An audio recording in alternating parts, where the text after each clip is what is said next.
capítulo de número 15, verso de número 14.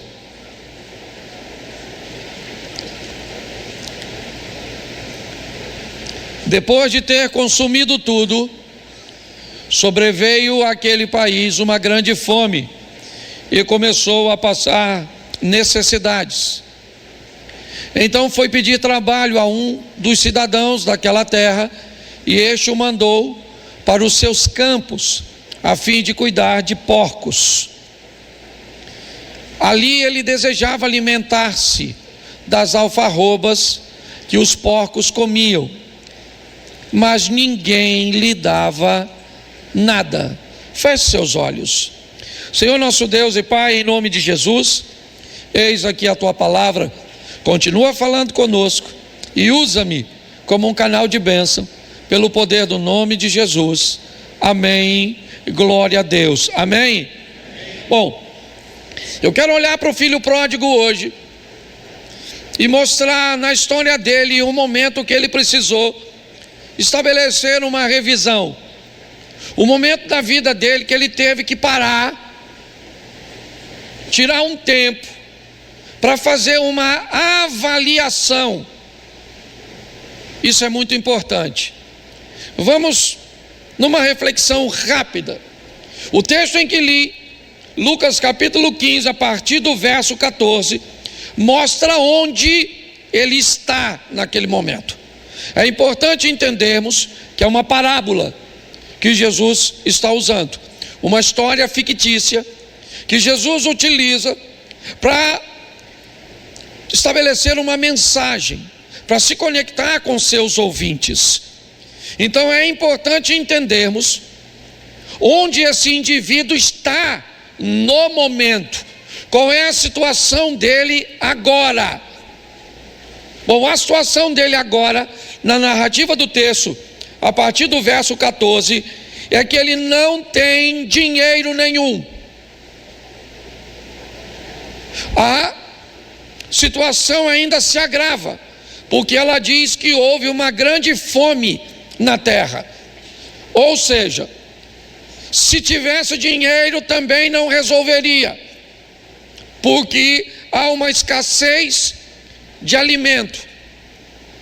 Então ele não tem dinheiro, e mesmo que tivesse, me parece que não adiantaria bastante, ou não adiantaria muito, porque o ambiente que Jesus está descrevendo é um ambiente onde a fome é grande. Houve uma grande fome na terra, onde ele começa a passar necessidades. Que tipo de necessidades são essas?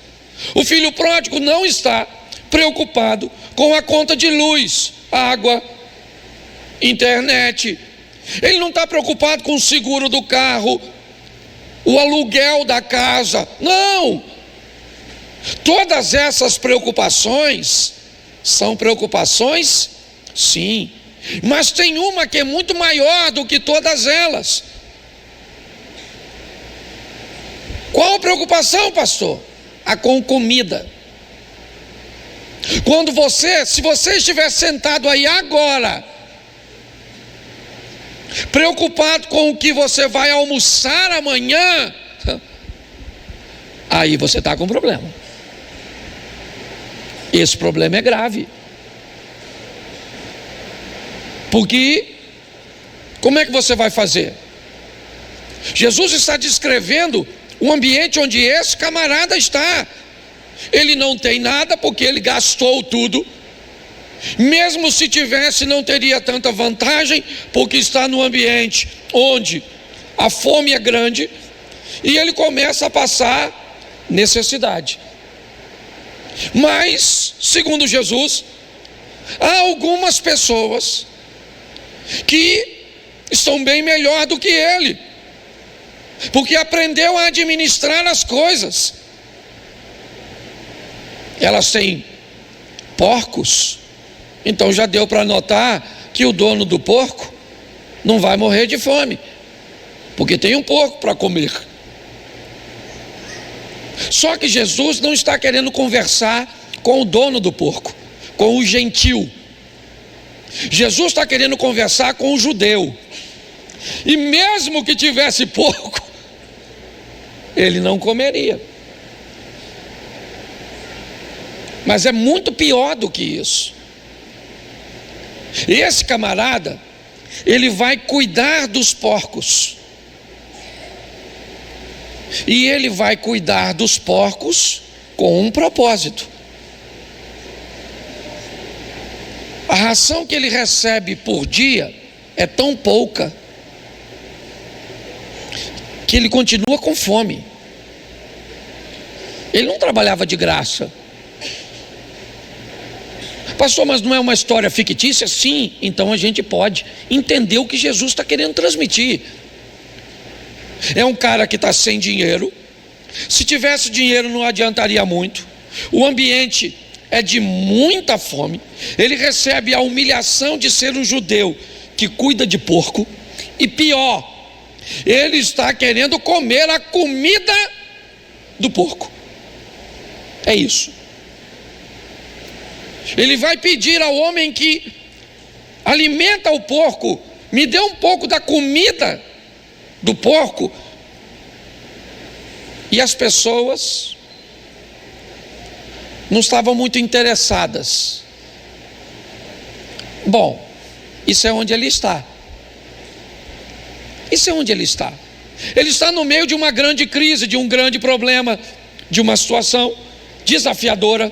Aqui, segundo Jesus, ou o que Jesus quer mostrar é que ele é praticamente 100% culpado daquilo que está vivendo.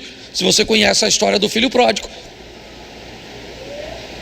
Mas esse é o estado que ele está no momento: sem dinheiro, com fome, disputando comida com o porco. Bom, isso é onde ele está. Mas vamos descobrir onde ele esteve. Onde ele esteve antes de estar no lugar que ele está agora. Porque talvez você possa olhar onde o seu casamento já esteve e onde ele está agora. Onde a sua saúde já esteve e onde ela está agora. Onde o seu filho já esteve e onde ele está agora. Isso é revisão. Quando nós olhamos de onde ele veio, será que a história já começou? Gastando tudo. Tudo o quê? Uma grande fome. Fome onde? Cheio de necessidade. Onde? Humilhação. Onde? Onde ele está agora, não onde ele esteve antes. O verso de número 17 faz ele dar uma olhada no passado. Eu vou usar o verso 2 vezes. Quantos trabalhadores de meu pai têm pão com, e eu estou morrendo de fome? Preste atenção. Esse rapazinho aqui agora, ou o que Jesus está querendo talvez falar comigo ou com você agora, já que o rapaz não existe de fato, o que existe são pessoas que jogam tudo fora, que viram as costas para um ambiente ordeiro, satisfatório, amigável, para compartilhar momentos como esse de sofrimento. Onde ele esteve? Ele esteve na casa do pai, num ambiente onde ele mesmo diz: quantos empregados do meu pai têm pão com fartura, e eu aqui pereço de fome. Olha só, é a descrição dele. Ele está dizendo: por que eu estou aqui vivendo isso, se eu já tive vivendo tanta coisa legal? Quando um casal vem falar comigo sobre divórcio, a primeira pergunta que eu faço: quantos anos você tem de casado? A segunda: durante quanto tempo foi bom? Quanto tempo foi legal? Quanto tempo? Será que foram apenas 5 meses? 1 ano? 2 anos? 5 anos? Quanto tempo foi legal? Talvez o que as pessoas consigam fazer com muita maestria é narrar onde estão, mas são incapazes de olhar para onde estiveram. Dá uma olhada. Foi o que ele fez. Na casa do meu pai tem pão com fartura, e eu aqui onde eu estou pereço de fome. Tá certo, tá bom. Pessoas cometem erros, pessoas cometem falhas, nós não somos perfeitos. Você corre o risco de fazer um negócio mal feito, você corre o risco de cometer um erro ao contar um segredo para alguém, a fazer alguma coisa que te traga danos, prejuízos. Pô, mas eu estava tão legal e eu acabei fazendo isso e entrei nesse buraco. Tá certo, eu não estou pedindo perfeição de ninguém, não é isso. Mas é importante nós entendermos que nem sempre estivemos onde estamos agora. E talvez o lugar que estamos agora seja pior do que onde estivemos ontem. Se for melhor, faça uma manutenção. Se for melhor, cuide. Talvez, se você olhar para seu casamento há alguns anos atrás, ele é muito pior do que é hoje. Se você olhar para seus filhos, estavam perdidos, hoje está no caminho do Senhor. Você estava desempregado, hoje está empregado. Quando você olha para trás e faz uma leitura, talvez hoje, certo, as coisas estejam muito mais organizadas. E se estiverem, a Bíblia diz: aquele que está de pé, faça uma manutenção para não cair. Mas essa não é uma história desse tipo. Essa é a história de alguém que esteve na casa do pai, gozava da proteção do pai, certo? Gozava dos benefícios do pai, tirava proveito de tudo o que o pai lhe oferecia, mas ele quis viver a própria vida, cometeu erros. E agora, como é que nós vamos tratar esse tipo de pessoa? Será que é isso que Jesus está querendo, nos mostrar? Porque primeiro eu mostrei para você onde o rapaz está agora, depois eu mostrei a você onde ele esteve antes de estar nessa situação. Mas será, qual é o próximo passo que Jesus quer conduzir seus ouvintes nessa história? Ele ainda continua no verso de número 17. A primeira parte diz assim: então, caindo em si. Bom, esse é um momento muito especial dessa história, que vai definir onde o sujeito dessa história deseja estar. Ele já esteve bem, hoje está mal, mas ele quer voltar a estar bem. A turma que trabalha com psicanálise aí sabe disso. Como é que você muda a vida de alguém que está satisfeito mesmo no ambiente que está? Não tem como mudar. As pessoas não querem mudança. Para se mudar, precisa querer mudar. O que ele faz? Ele tira um tempo. Um tempo onde? Provavelmente olhando o porco comer,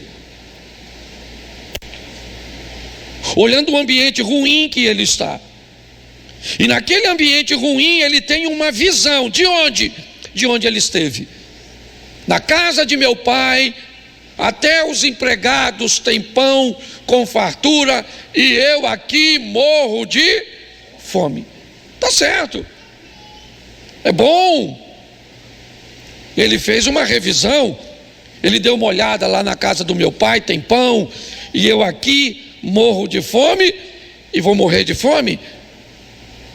Não, ele disse: eu vou me levantar.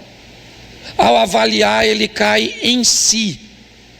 Eu gosto disso, porque é como se o rapaz olhasse para ele, visse onde ele está, onde ele esteve, quem o trouxe para aquele lugar, e ele disse: eu vou sair daqui. Deus te trouxe hoje aqui para dizer uma coisa para você. Você pode sair de onde está se não gosta de onde está. A decisão é sua. Você não gosta? O que foi? Você está num ambiente ruim? Ele não é seu destino. Você pode tomar uma providência. O que ele faz é isso. Ele para e avalia. Ele olha e ele descobre que tem um lugar que, apesar da crise, as coisas ainda continuam organizadas.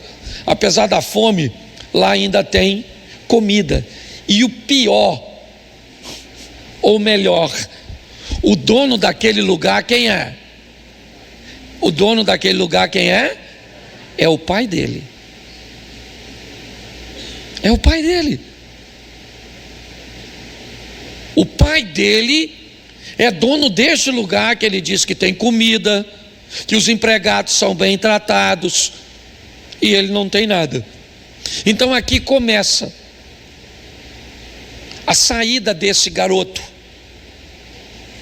Eu não sei se Jesus, quando conta a história do irmão mais novo e do mais velho, né, contando a história do pródigo, ele quer falar do ímpeto, certo? Do mais novo que toma decisões sem pensar. Ele quer falar do rompante.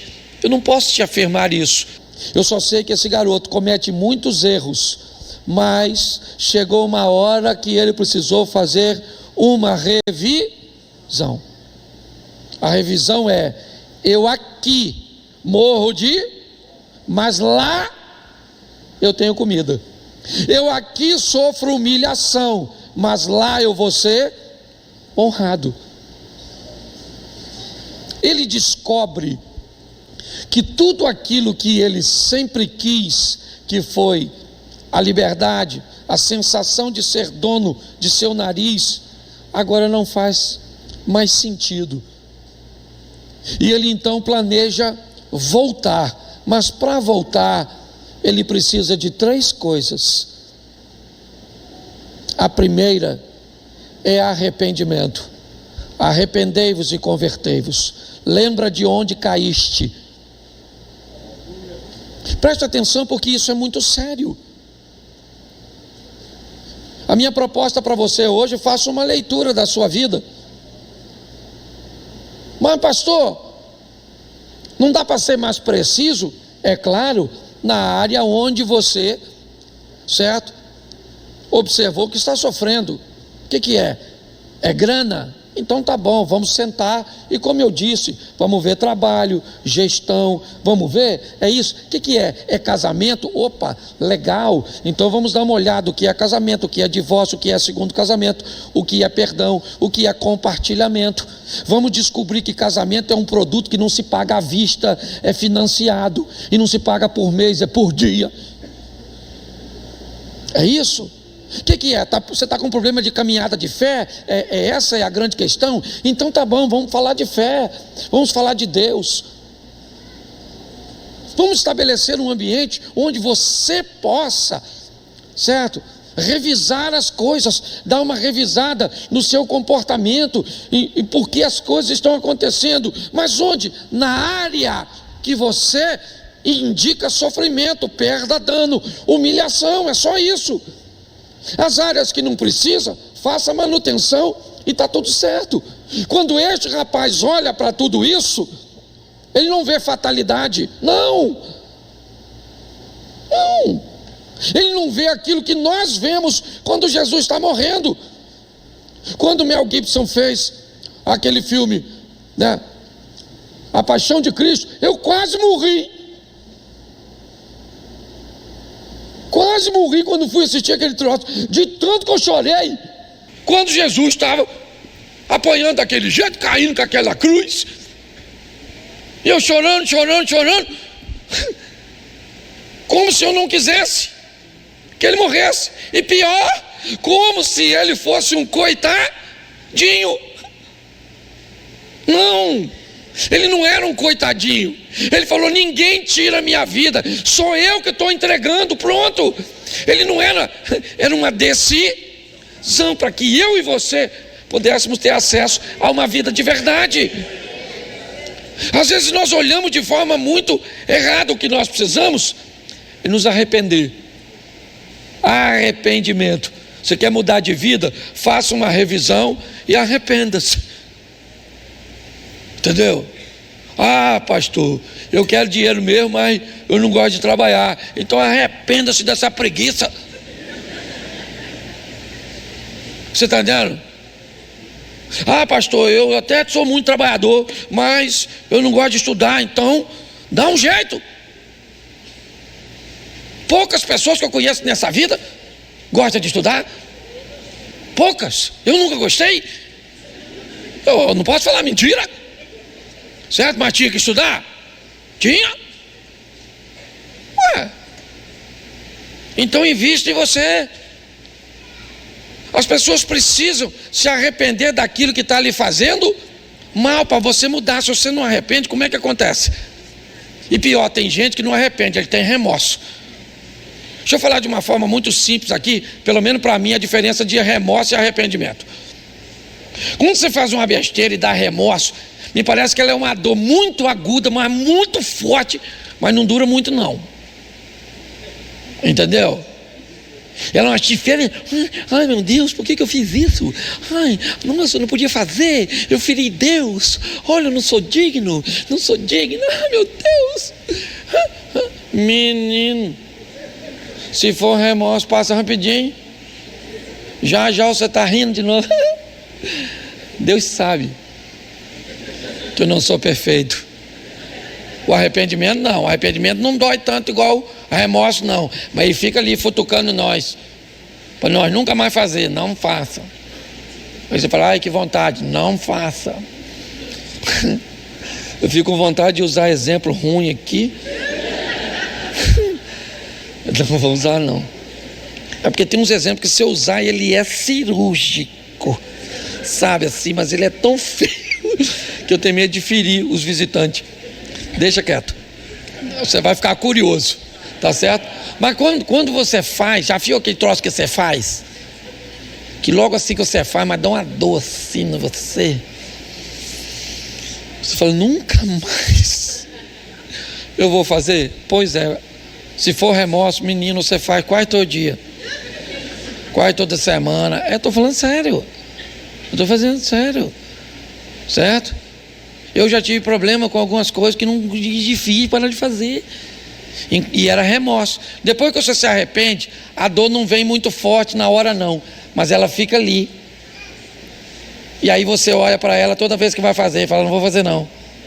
Estou com vontade de fazer, mas não vou. Não vou. Arrependimento. Se você não arrepender, meu filho, você não muda de vida.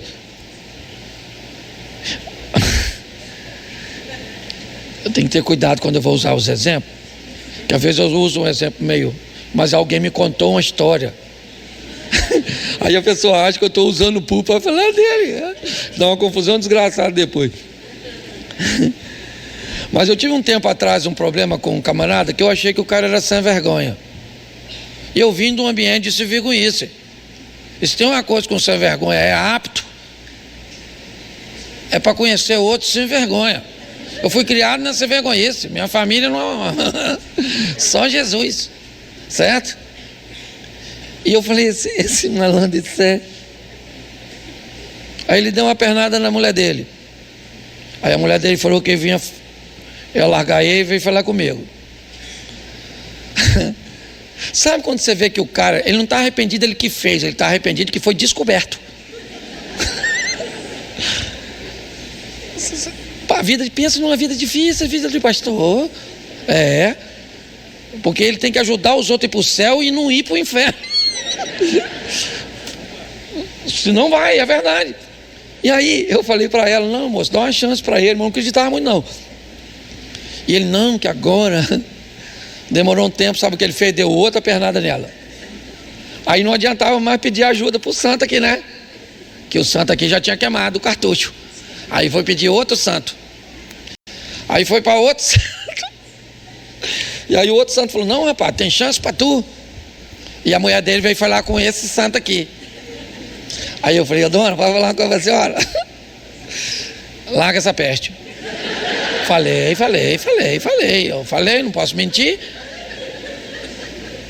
Eu não estou aqui para botar ninguém. O indivíduo sabe que precisa mudar e não muda. É uma besta quadrada. Eu estou falando assim porque eu não estou falando nome, tá bom? Por isso que pode.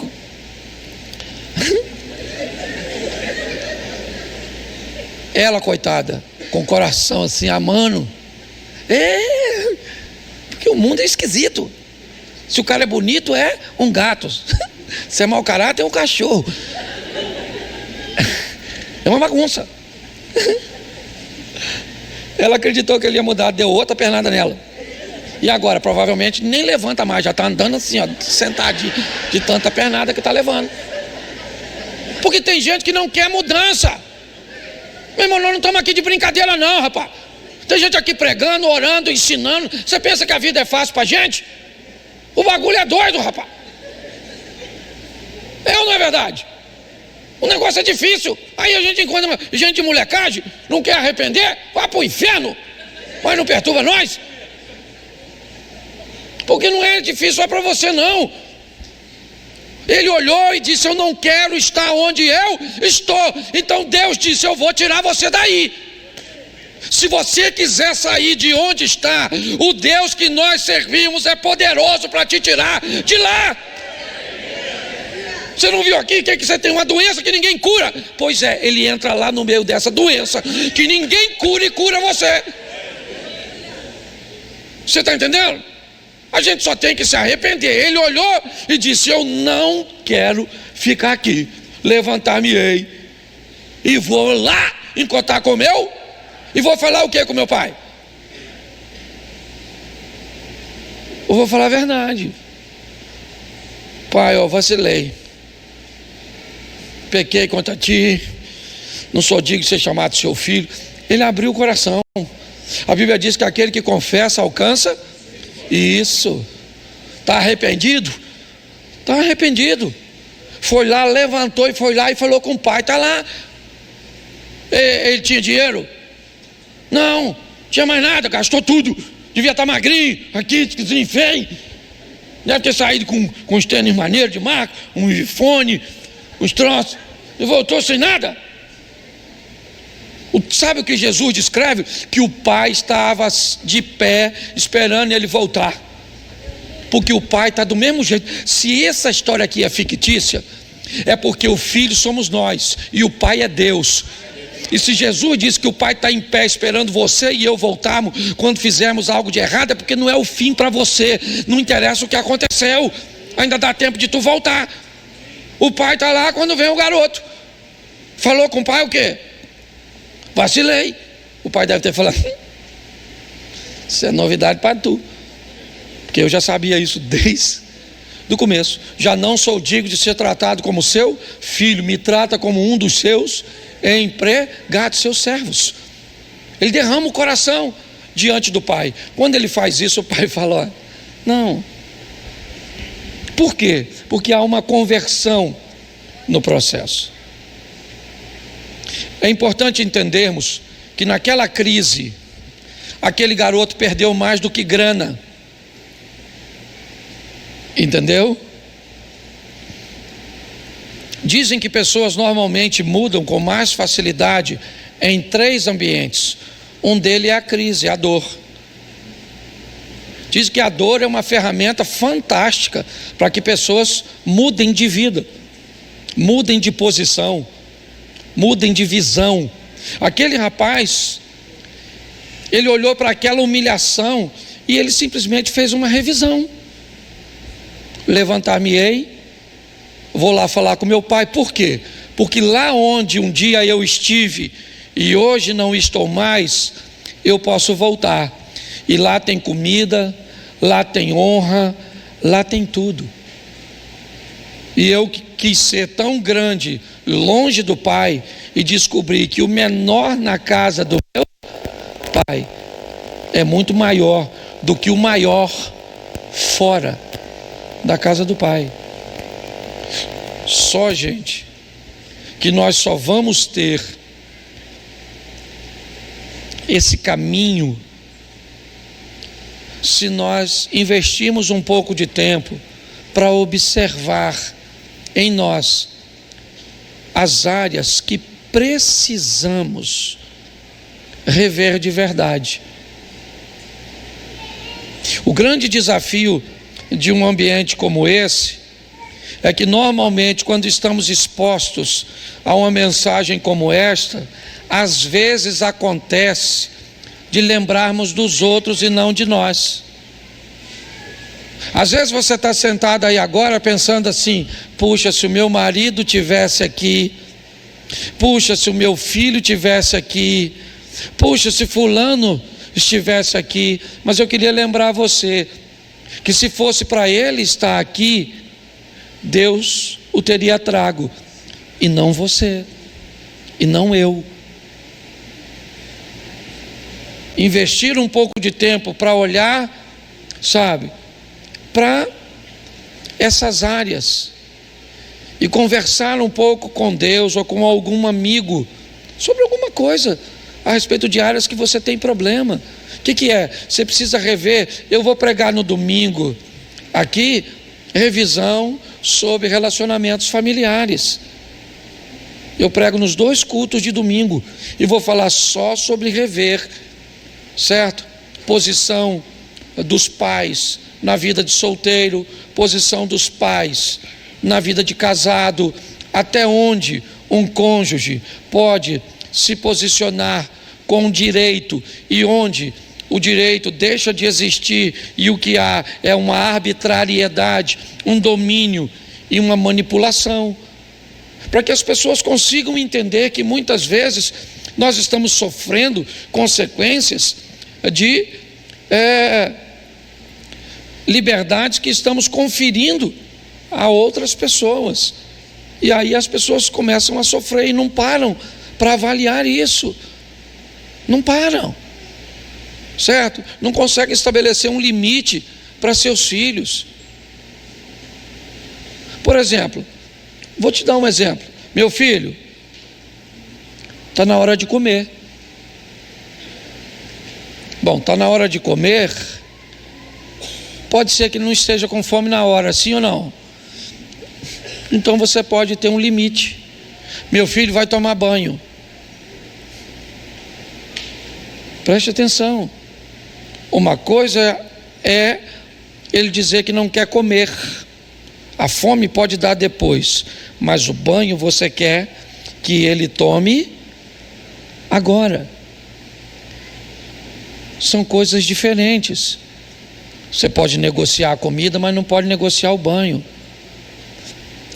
Minha netinha estava aqui, nós ficamos 27 dias morando na mesma casa, agora quando viajamos de férias, e foi um tempo muito legal. Na primeira semana, eu com essa minha vida corrida, eu chegava às vezes da rua, tinha ido fazer alguma coisa, lá ela estava brincando, lá ela ficava. Depois de uma semana de contato, quando a porta abria e ela me via, ela já vinha correndo na minha direção para me receber. Pensa na gratificação. Mas eu descobri que grande parte das coisas que nós estávamos falando para o nosso neto, não vai, não mexe, não, sai, não, era quase 100% de não. Eu descobri que a maioria das coisas que eles iam fazer, eles podiam fazer, e nós falávamos não. Só precisava um pouquinho mais de orientação. Vá, mas vai com cuidado, segure firme. Entendeu? E aí ela descobria que podia continuar fazendo. E eu fiquei olhando aquilo e revendo muitas vezes a maneira que nós criamos os nossos filhos, que nós estabelecemos limites, que nós damos limite para nossos pais, para os nossos filhos, a maneira que conduzimos. Nós precisamos, gente, é urgente, precisamos rever o que estamos ouvindo, rever o que estamos lendo, porque está muito difícil. Vocês saem daqui agora. Sabe quando vocês voltam aqui? Domingo. Sabe que horas? Né? Ou quanto tempo? 1h30, 2 horas. Eu fico pensando se a última vez que você esteve aqui foi domingo. Aí segunda, terça, quarta, o dia todo. Será que o que nós estamos transmitindo aqui desse altar durante 1h30, 2, é suficiente para combater a maior parte das porcarias que você teve acesso lá fora, oferecida por influências? Pare e pense. É um ambiente para nós revermos, se não é por isso que estamos enfrentando tantos problemas. Gaste um tempo para rever sua vida profissional, seu relacionamento com Deus, sua postura como esposa, sua postura como marido, sua postura como crente, sua postura como filho, sua postura como pai. Certo?